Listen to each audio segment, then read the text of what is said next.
بسم الله الرحمن الرحيم. الحمد لله وكفى وسلام على عباده الذين اصطفى. أما بعد، أعوذ بالله من الشيطان الرجيم. بسم الله الرحمن الرحيم.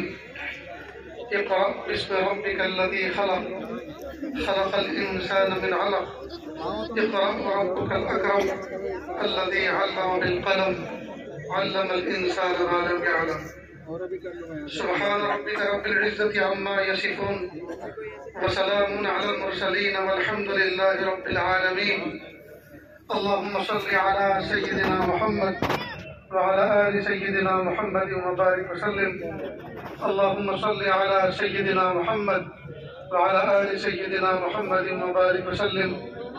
اللهم صل على سيدنا محمد وعلى آل سيدنا محمد وبارك وسلم. مقصد زندگی اللہ کی بندگی اور مقصد حیات اللہ تعالیٰ کی یاد. نہ ہم اپنی مرضی سے دنیا میں آئے نہ اپنی مرضی سے دنیا سے جائیں گے. اللہ تعالیٰ نے حکم فرمایا تو آگے، اور اللہ تعالیٰ حکم فرمائیں گے تو چلے جائیں گے. نہ آنے میں ہماری مرضی کا کوئی دخل، نہ جانے میں ہماری مرضی کا کوئی دخل. عقل مندی کا تقاضا یہ ہے بیچ کی جو زندگی ہے وہ بھی ہم اللہ کی مرضی کے مطابق گزاریں. میں نے آپ کے سامنے قرآن پاک کی آیت پڑھی. اللہ پاک فرماتے ہیں اقرأ باسم ربک الذی خلق. پڑھیے اس رب کے نام سے جس نے آپ کو پیدا کیا. اس وقت آسمان کی چھت کے نیچے اور زمین کے اوپر دو طرح کے علم انسان کی ضرورتوں کو پورا کر رہے ہیں. ایک ہے دنیاوی علم جس کو عصری علم بھی کہتے ہیں، اور ایک ہے دینی علم. دنیاوی علم جو ہے وہ پیدائش کے بعد سے لے کر وفات کی شام تک کام آتا ہے، جس کو عصری علم کہتے ہیں. جو کالج اور یونیورسٹی میں پڑھایا جاتا ہے، کالج میں جو نالج پڑھایا جاتا ہے وہ پیدائش کی صبح سے لے کر وفات کی شام تک کام میں آتا ہے. وفات کی شام کے بعد اب اگر کوئی علم کام آتا ہے تو وہ دینی علم ہے، جو دنیا میں بھی راحت پہنچاتا ہے، مرنے کے بعد بھی راحت پہنچاتا ہے. اسی کی ضرورت ہے. جو علم کالج اور یونیورسٹی میں پڑھایا جاتا ہے اس کے ذریعے سے انسان کے جسم کو راحت پہنچتی ہے، اور جو علم دینی مدارس میں پڑھایا جاتا ہے، مساجد کے صحن میں پڑھایا جاتا ہے، اس سے روح کو قوت ملتی ہے، روح کو سکون ملتا ہے. اب یہاں ایک بات سمجھیے، ایک ہے انسان کا جسم اور ایک ہے روح. جسم کے تقاضے کچھ اور ہیں، روح کے تقاضے کچھ اور ہیں. جسم کھا کے خوش ہوتا ہے جبکہ روح کسی بھوکے کو کھلا کے خوش ہوتی ہے. جسم پی کر خوش ہوتا ہے جبکہ روح کسی پیاسے کو پلا کر خوش ہوتی ہے. جسم پہن کر خوش ہوتا ہے جبکہ روح کسی کو پہنا کر خوش ہوتی ہے. جسم کسی سے خدمت لے کے خوش ہوتا ہے جبکہ روح کسی کی خدمت کر کے خوش ہوتی ہے. لیکن افسوس کی بات ہے پوری دنیا جسم کے راحت کے پیچھے دوڑی جا رہی ہے، بھاگی جا رہی ہے. جسم کو ڈیولپ کرنے کے لیے فن وجود میں آ رہے ہیں. جسم کو ترقی دینے کے لیے میڈیسین وجود میں آ رہی ہے. جسم کو سکون اور راحت دینے کے لیے طرح طرح کی ٹیکنیک وجود میں آ رہی ہے. لیکن اس جسم کے اندر جو اصل چیز روح ہے، جس کو ہندی زبان میں سنسکرت زبان میں آدھیاتمک شکتی کہتے ہیں، روحانی قوت ہے جو انسان کے اندر روح ہے، اس کے اوپر کوئی محنت نہیں ہوتی، اس کے اوپر کوئی توجہ نہیں ہوتی. حالانکہ اصل انسان روحانی انسان ہے. جسمانی انسان کا نام انسان نہیں ہے، یہ تو ایک حیوان ہے. جیسے دوسرے چار پیر والے جانور ہیں، زمین پہ پیٹ رگڑ کے چلنے والے، اڑنے والے، پھاڑ کھانے والے، تیرنے والے، یہ جس طرح سے وہ حیوانات ہیں ایسے دو پیر کا یہ حیوان. اصل تو انسانیت ہے، اصل تو روحانیت ہے. دنیا کے بھرے بازاروں میں انسان کے جسم کو راحت دینے کا سامان ہر دکان میں بھرا پڑا ہے، لیکن روح کو راحت اور سکون دینے والا سامان کسی ایک دکان میں بھی دستیاب نہیں. یہ یوں کہیے دنیا کے بڑے بازاروں میں